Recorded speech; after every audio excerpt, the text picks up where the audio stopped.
I mean, these guys, they've been in the shadow of guys for years, of the Samirs and the Usmans, but now they cemented themselves as New Mission and Boston City League basketball players. This is not a good team. This is a great team. You want to know why? Because they play basketball the right way. And they have so much respect for the opponent every game. When you have respect for your opponent, you'll put the most energy and the most effort in the game. And that's exactly what happened today. Conquer Carlisle.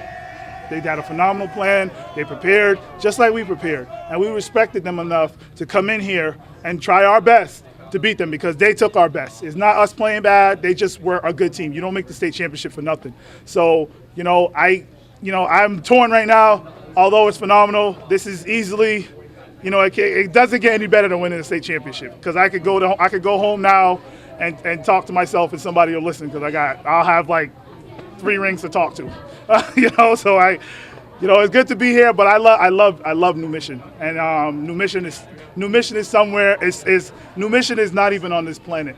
I'm telling y'all right now. Come visit us for a day. We're out of this world. We're like, what's that lost planet? Pluto, the one that don't count anymore. Yeah. That's what happened to it. It's a Titan now. Stop talking to me.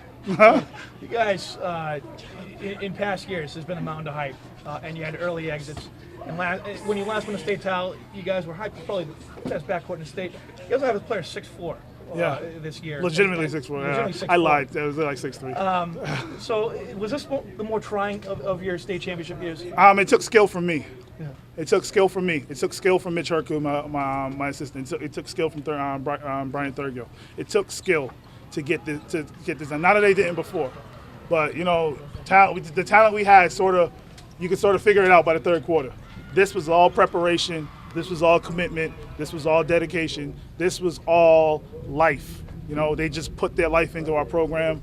Our girls took such a bad hit last night. I saw these guys on the sideline, and they were hugging each other during the girls' game as they were losing. And I said, you know what? Me as a coach and my other guys, we can't let these guys down.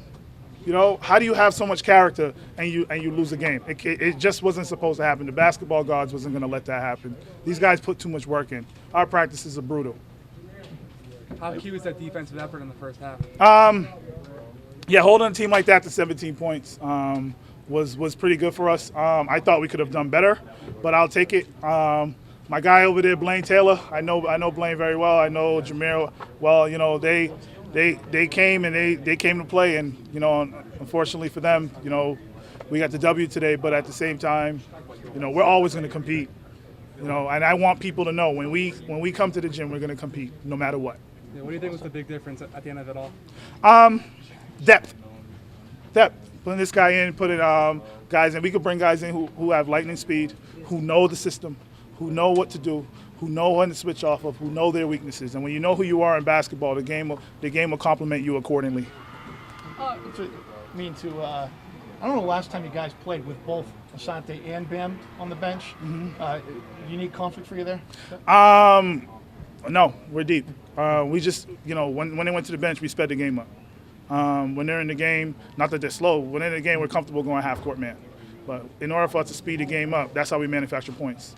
You know what I mean? Sometimes we don't have guys that are going to come in and we don't have heroes coming off the bench. We have guys who are going to come and contribute right away. So we had to speed them up, get some guys some confidence with some easy layups, and then we were able to control the game from there until they could come back in. I was worried. Did you say anything to Bam at halftime? You seemed frustrated that first half. Be a man. Yeah. Be a man. I mean, what are you doing? I was going to say something ignorant, but I've learned over the years. He came out obviously that first half. You know what? He's a finisher, and just like you give the ball to Shaquan, you clear out, and Shaquan do something to help us win. Make me look good. And that's what they did. They just made me look good. These guys work their tails off. They do, and you know what? They're probably going to go home and do some homework. These guys, they're all going to college, all the seniors. The rest of the team, the young boys, the freshmen we have on the team, they bought in. I felt like if we went to any of them, they would have contributed the same way. This is a 1 through 15. These guys are tough bastards. You reflect going back to your first state title when you were coaching the girls. I mean, the stories on that team are legion. Yeah. Taking the tee to away games, putting the masking tape on your jerseys. Right. When you look at where the program was then and look at it now, 3 state titles in 5 years.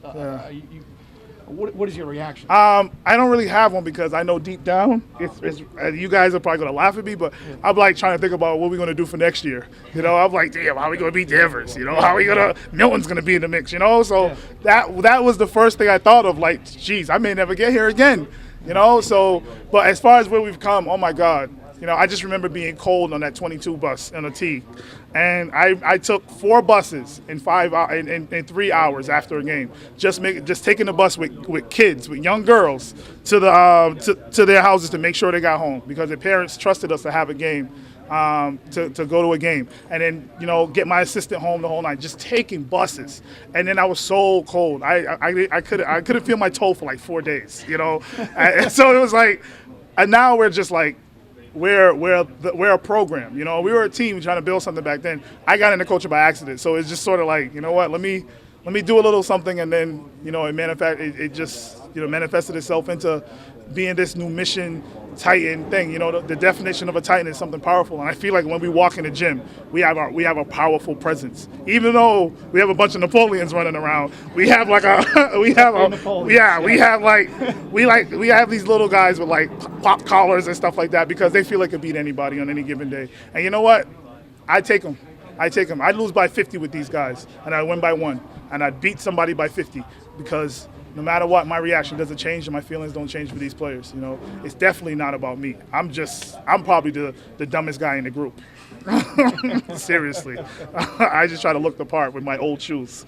They're my lucky shoes. And your firmly pressed suit. Oh, nice, right? Right? Come on, man. I'm these ugly shoes. I'm 77-0 in these ugly shoes. I'm about to go dip them in oil and Joseph freeze A. them. Bank or what? Huh? Joseph A. Bank as an upgrade from Kmart. Oh, yeah. Oh, man.